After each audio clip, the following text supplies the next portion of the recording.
ఈ పిక్కు ఏమిటి అంటే కనుక మన కంపెనీ గోధుమ పిండి యూనిట్ బయట, అంటే ఒక గోధుమలని పిండి చేసే ముందు, పిండి చేస్తున్నప్పుడు వచ్చే రకరకాల వేస్టేజీలని, అంటే చిన్న చిన్న కంటైనర్లో, అంటే గిన్నెల్లో మనందరికీ అర్థమయ్యేటట్లు తెలియజేసే నిమిత్తమై ఓ ఎంప్లాయీని కూడా అక్కడ ఉంచి, ఎందుకంటే ఒకతని చేతిలో, ఒకతని నోటి దగ్గర మైక్ ఉండడాన్ని కూడా మీరు గమనించవచ్చు. సో ఏ విధంగా మన గోధుమ పిండిని ప్రాసెస్ చేస్తున్నారు, గోధుమల నుంచి గోధుమ పిండిని ఏ విధంగా కంపెనీ తయారు చేస్తుంది, ఎక్కడెక్కడ ఏ వేస్ట్ వస్తుంది, ఆ వేస్ట్ తీయడానికి గల కారణాలు ఏమిటి అన్నది కూడా ఆ ఎంప్లాయీ చాలా చాలా చక్కగా వివరించడం జరిగింది. మరి ఆ ఎంప్లాయీ వివరించిన విధానాన్ని, విషయాలను తెలుగులో మన మేడా వెంకటేశ్వర గారు కూడా ట్రాన్స్లేట్ చేసి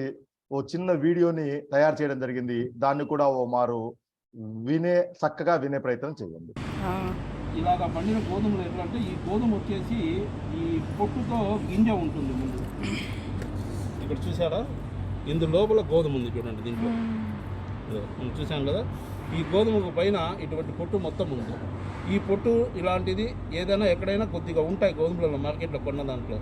అదంతా మొత్తం ఈ విధంగా క్లీన్ చేస్తారు. ఇంకా ఏంటి, ఆ చెట్టుకుండే పుల్లలు ఇలాంటివి మొత్తం ఈ విధంగా క్లీన్ చేసి, ఈ క్లీన్ చేసిన తర్వాత సెకండ్ దఫాలో కూడా మళ్ళీ ఇలాంటి చిన్న చిన్న పొట్టు మంచి చెడ్డ తీసి ఈ విధంగా క్లీన్ చేసుకుంటూ వస్తారు. ఈ విధంగా క్లీన్ చేసుకుంటూ వచ్చినప్పుడు ఏంటంటే దీంట్లో సన్న ముక్కలు ఇలాంటివి కూడా ఉంటాయి, అవి కూడా ఇక్కడ తీసేస్తారు.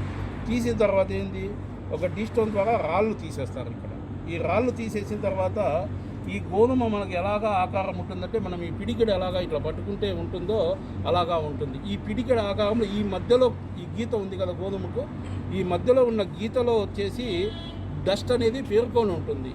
ఈ డస్ట్ పోయేదానికి కూడా ఒక బ్లోయర్ ద్వారా, ఇక్కడ ఇది చూసాం కదా, ఈ ఉన్నటువంటి డస్ట్ ఈ గీతలో లోపల పేరుకుపోయిన డస్టే. ఇక్కడ మనం చూస్తే కన్నా ఆ బ్లోయర్స్ ద్వారా ఆ డస్ట్ను కూడా ఈ విధంగా తీసేయడం జరిగింది. ఈ విధంగా తీసిన తర్వాత ఇంకొక ప్రాసెస్ మధ్యలో ఏం జరుగుతుందంటే, ఈ గోధుమలు మొత్తము నిల్వ చేసే మొత్తము కొన్ని రకాల గోడౌన్లలో స్టోరేజ్ చేస్తారు. ఆ స్టోరేజ్ చేసినప్పుడు ఏమవుతుందంటే, అక్కడ ఎలకలు తిరగడము, ఆ ఎలకలు దాన్ని రోత చేయడము, ఇలాగా జరిగినప్పుడు ఏమవుతుందంటే, అటువంటి అంటే మనకు ఆ ఇబ్బందికరంగా ఎలకలు తయారు చేసినప్పుడు ఏమవుతుందంటే, దాన్ని నీట్గా కడుగుతారు. ఈ గోధుమలు కడిగినప్పుడు ఈ గోధుమలు తడి అవుతుంది కదా, ఆ తడి అయిన గోధుమలను 8 గంటల పాటు అలాగనే ఉంచుతారు. 8 గంటలు తడైన గోధుమలు అలాగనే ఉంచినప్పుడు ఏమవుతుందంటే, దీంట్లో ఈ గోధుమ ఒక గింజలకున్న గుణం ఏంటంటే, ఎప్పుడైతే తడి తగిలి తడి ఉన్న గోధుమలు అలాగా ఉన్నప్పుడు దాంట్లో మొలకెత్తే ప్రాసెస్ అనేది బిగిన్ అవుతుంది. ఎప్పుడైతే మొలకెత్తే ప్రాసెస్ దీంట్లో బిగిన్ అయిందంటే అప్పుడు మనకు మంచి ప్రోటీన్ అనేది తయారవుతుంది. అందుకే బయట గోధుమల కన్నా మన గోధుమ పిండిలో ఎక్కువ ప్రోటీన్ ఎందుకు ఉంటుందంటే, గోధుమలు 8 గంటలు తడి గోధుమలు అలాగే పెడతారు. అది మొలక ప్రాసెస్ అయ్యే దశలో కూలింగ్ ప్రాసెస్లో పిండి కొడతారు. అక్కడ చూడండి, ఆ రాయి అనేది కనపడుతుంది కదా, అది ఒక రాయే కాదు, ఆ రాయి వచ్చేసి కొన్ని రకాల ఇనుము ప్లస్ రాయితో కలిసి తయారైనటువంటిది అది. ఆ తయారయ్యేటప్పుడు ఏంటి, చక్కగా ఈ గోధుమలు లోపలికి పంపించి ఆ గోధుమ పిండి తయారయ్యేటప్పుడు ఏమవుతుందంటే హీట్ జనరేట్ అవుతుంది. ఆ హీట్ జనరేట్ అయినప్పుడు ఆ హీట్ ఏదైతే జనరేట్ అవుతుందో ఆ హీటుకు ప్రోటీన్ నాశనం చేసే గుణం హీట్కు ఉంటుంది. మరి ప్రోటీన్ నాశనం కాకుండా ఉండాలి అంటే ఆ మధ్యలో హోల్ కనపడుతుంది కదా, ఆ హోల్లో నుండి గోధుమలతో పాటు ఒక ఎయిర్ను కూడా, కూలింగ్ చల్లటి గాలిని కూడా లోపలికి పంపిస్తారు. ఆ చల్లటి గాలి గోధుమలతో పాటు ఎప్పుడైతే లోపలికి పోతుందో, తగిలి తడి ఉన్న గోధుమలు అలాగా ఉన్నప్పుడు దాంట్లో మొలకెత్తే ప్రాసెస్ అనేది బిగిన్ అవుతుంది. ఎప్పుడైతే మొలకెత్తే ప్రాసెస్ దీంట్లో బిగిన్ అయిందంటే అప్పుడు మనకు మంచి ప్రోటీన్ అనేది తయారవుతుంది. అందుకే బయట గోధుమల కన్నా మన గోధుమ పిండిలో ఎక్కువ ప్రోటీన్ ఎందుకు ఉంటుందంటే, గోధుమలు 8 గంటలు తడి గోధుమలు అలాగే పెడతారు. అది మొలక ప్రాసెస్ అయ్యే దశలో కూలింగ్ ప్రాసెస్లో పిండి కొడతారు. అక్కడ చూడండి, ఆ రాయి అనేది కనపడుతుంది కదా, అది ఒక రాయే కాదు, ఆ రాయి వచ్చేసి కొన్ని రకాల ఇనుము ప్లస్ రాయితో కలిసి తయారైనటువంటిది అది. ఆ తయారయ్యేటప్పుడు ఏంటి, చక్కగా ఈ గోధుమలు లోపలికి పంపించి ఆ గోధుమ పిండి తయారయ్యేటప్పుడు ఏమవుతుందంటే హీట్ జనరేట్ అవుతుంది. ఆ హీట్ జనరేట్ అయినప్పుడు ఆ హీట్ ఏదైతే జనరేట్ అవుతుందో ఆ హీటుకు ప్రోటీన్ నాశనం చేసే గుణం హీట్కు ఉంటుంది. మరి ప్రోటీన్ నాశనం కాకుండా ఉండాలి అంటే ఆ మధ్యలో హోల్ కనపడుతుంది కదా, ఆ హోల్లో నుండి గోధుమలతో పాటు ఒక ఎయిర్ను కూడా కూలింగ్ చల్లటి గాలిని కూడా లోపలికి పంపిస్తారు. ఆ చల్లటి గాలి గోధుమలతో పాటు ఎప్పుడైతే లోపలికి పోతుందో లోపల వేడి జనరేట్ కాకుండా ఉంటుంది. ఆ వేడి జనరేట్ కాకుండా ఎప్పుడైతే ఉంటుందో మంచి ప్రోటీన్ ఉంటుంది. ఆ విధంగా తిరిగినప్పుడు ఏమవుతుందంటే ఇది కలర్ చూశారు కదా. ఇప్పుడు ఇది ఏంటి, ఇది మనం తినే గోధుమ పిండి. దీనికి తేడా ఏం జరిగిందంటే ఎప్పుడైతే ఆ రాయిలో తిరుగుతుందో గోధుమలు, ఆ రాయి కరిగి ఆ తిరగడం వలన ఆ ఇనుప ముక్కలు అలాంటి ఏదన్నా ఉంటే అవి కరిగి గోధుమ పిండిలో వస్తాయి. ఆ గోధుమ పిండిలో వచ్చినప్పుడు ఏమవుతుందంటే అవి మనం తినకూడదు, అది హానికరమైనవి. కాబట్టి ఒక మ్యాగ్నెట్ సిస్టమ్ ద్వారా దీన్ని లాగేసి ఆ గోధుమ పిండిలో ఈ గోధుమ పిండిని ఏం చేస్తారంటే ఒక ఎయిర్ ప్రెజర్ ద్వారా ఇట్లా పైకి పోయే విధంగా, ఒక పెద్ద గొట్టంలో పైకి పోయే విధంగా తయారు చేస్తారు. అప్పుడు ఇది సన్న పార్టికల్స్ రూపంలో పైకి ఎయిర్ ప్రెజర్ ద్వారా పైకి పోతుంది. ఆ పార్టికల్స్ రూపంలో ఎప్పుడైతే పైకి పోతుందో అక్కడ ఒక మ్యాగ్నెట్ సిస్టమ్ ద్వారా దీన్ని మొత్తం క్లీన్ చేస్తారు. ఎప్పుడైతే మ్యాగ్నెట్ సిస్టమ్ ద్వారా దీన్ని లాగేయడం జరుగుతుందో ఆ రాయి ఏదైతే తిరిగినప్పుడు కరిగినది కానీ ఆ ముక్కలు కానీ ఏదైనా ఉంటే టోటల్గా ఈ విధంగా పక్కకు వచ్చేసి డివైడ్ అవుతాయి. ఆ డివైడ్ అయిపోయిన తర్వాత లాస్ట్న ఈ గోధుమ పిండి తయారవుతుంది. ఈ గోధుమ పిండి లాస్ట్ చక్కగా ఇలాగా ప్యాకింగ్ చేసి ఈ ప్యాకింగ్లో ఉన్నటువంటిది ఆర్సిఎం కంపెనీ మనకు ఇస్తుంది. కాబట్టి బయట గోధుమ పిండి కన్నా ఈ గోధుమ పిండి మనకు చాలా సురక్షితమైనది, ఆరోగ్యకరంగా ఉపయోగపడేది, మంచి ప్రోటీన్ ఉంటుంది, కూలింగ్ ప్రాసెస్లో తయారు చేస్తారు. ఇంకా మార్కెట్లో ఎన్నో గోధుమ పిండిని చూస్తే కూడా దాని మీద కూడా చెక్కీ ఫ్రెష్ అని రాసి ఉంటుంది. మరి ఆ చెక్కీ ఫ్రెష్కి ఈ చెక్కీ ఫ్రెష్కి తేడా ఏంటి అంటే మనకి ఒక కూలింగ్ ప్రాసెస్లో చెక్కీ ఫ్రెష్ జరుగుతుంది. కూలింగ్ ప్రాసెస్లో జరిగినప్పుడు హీట్ జనరేట్ కాదు, ప్రోటీన్ నాశనం కాకుండా ఉంటుంది. కాబట్టి ఆర్సిఎం గోధుమ పిండి వాడడం ఆరోగ్యంగా చాలా మంచిది.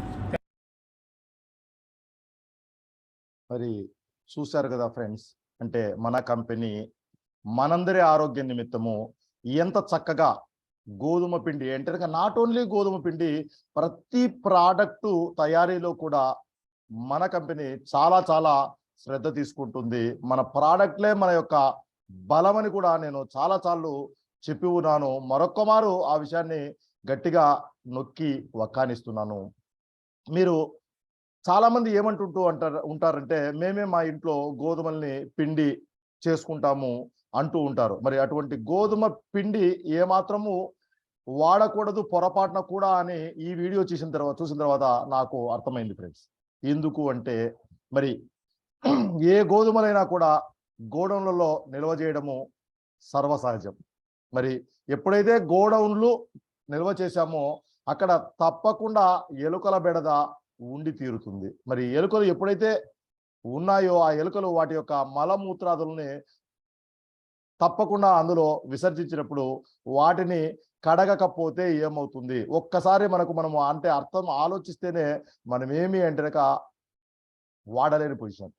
సో అటువంటి వాటిని మన కంపెనీ చాలా చక్కగా వాటర్లో వాష్ చేసి, అంటే వాటర్లో ఎందుకు వాష్ చేస్తారు అనే విషయాన్ని చాలా చాలా చక్కగా వివరించడం జరిగింది. మరి ఆ విధంగా వాష్ చేసిన గోధుమల్ని కొన్ని గంటల పాటు అలాగే ఉంచడం వల్ల ఏమవుతుంది అంటే స్ప్రౌట్స్ కాదు అంటే కొందరు మొలకల గోధుమ పిండి అంటుంటారు, కానీ ఇది మొలకల గోధుమ పిండి కాదు. ఏమిటి అంటే మొలకెత్తే దశ ఆరంభం అయ్యే దశలో మన కంపెనీ ఈ యొక్క గోధుమల్ని పిండి నిమిత్తము పంపిస్తున్నట్టుగా కూడా తెలియజేయడం జరిగింది. అంతేకాదు మరి గతంలో కూడా నేను చెక్కి అంటే ఏమిటి అని చెప్పి తెలియజేస్తున్నాను. మరి అటువంటి చెక్కి అంటే పూర్తి స్థాయి ఆ రాతి మధ్యలో కూడా అంటే కొన్ని మెటల్స్ కూడా ఉంటాయి. ఆ మెటల్స్ లో ఉన్నది కూడా ఏదైనా కూడా ఉంటే దాన్ని బయటకు తీసే నిమిత్తము ఒక మ్యాగ్నెటిక్ సిస్టమ్ పెట్టి ఆ మ్యాగ్నెటిక్స్ ద్వారా ఏమిటి అంటే అక్కడ అయస్కాంతంతో ఆయన మన మేడా వెంకటేశ్వర గారు నేరుగా నాతో మాట్లాడినప్పుడు ఆ అయస్కాంతాన్ని ఉపయోగించి కూడా అంటే ఆ గోధుమ పిండి అందులో ఉన్న ఇనుప రజను లేదా ఏదైనా మెటల్స్ కారణంగా అతుక్కోవడము, మన చేతికి వచ్చిన గోధుమ పిండి అతుక్కోకపోవడం కూడా వాళ్ళు చాలా చాలా చక్కగా వివరించారు జనార్దన అని చెప్పి ఆయన తెలియజేయడం జరిగింది. మరి ఎంత అంటే కేర్ తీసుకుంటుందో ఓ మారు అర్థం చేసుకోండి. అంతేకాదు హై టెంపరేచర్ మన గోధుమలు లోను కాకుండా మరి ఎక్కువ టెంపరేచర్ లోన్ అయితే కనుక అందులో ఉన్న మైక్రో న్యూట్రియన్స్ తగ్గిపోతాయి. కాబట్టి అలా తగ్గిపోకుండా ఉండే నిమిత్తము బ్లోయర్ ద్వారా ఎయిర్ని పంపడము, అంటే ఇంకా చెప్పాలి అంటే కనుక ఆ గోధుమ గింజ ఇలా అంటారుగా ఒక పిడికిలి ఏ విధంగా ఉంటుందో ఈ విధంగా మధ్యలో గీత ఉన్నట్టుగా ఆ గోధుమల మధ్యలో కూడా గీత ఉంటుంది. ఆ గీతలో కూడా కొంత వేస్టేజ్ ఉంటుంది. ఆ వేస్టేజ్ని కూడా అంటారుగా రిమూవ్ చేసే నిమిత్తము కంపెనీ ఈ విధంగా అంటారుగా ప్రాసెస్ చేస్తుంది. అందులో వచ్చిన వేస్టేజ్ని కూడా అంటారుగా మనకు కన్నుల కట్టినట్టుగా అంటారుగా ఒక గిన్నెలో పెట్టి చూపించడం జరిగింది. మరి మనం సొంతంగా మన ఇంట్లో గోధుమలు వాడితే ఆ విధంగా ఆ యొక్క వేస్టేజ్ని రిమూవ్ చేసేదానికి ఛాన్స్ ఉందా అంటే లేదనే చెప్పొచ్చు ఫ్రెండ్స్. మరి ఇంత చక్కటి ప్రోడక్ట్లు వేరే ఎక్కడైనా దొరుకుతాయా అంటే అంత ఈజీ కాదు ఫ్రెండ్స్. ఎందుకంటే ఇది ఒక తపనతోటి, విలువలతోటి చక్కగా 10 మందికి అంటారుగా ఆరోగ్యాన్ని పంచాలి అనే తపనతో చేస్తున్న మన కంపెనీ ప్రోడక్ట్లను మనందరము కూడా అంటారుగా ఆదరించి అందులోని ప్రోడక్ట్ల గొప్పదనాలను తెలుసుకొని మరి ఆ తెలుసుకున్న విషయాలను 10 మందికి తెలియ చెప్పాలి అంటే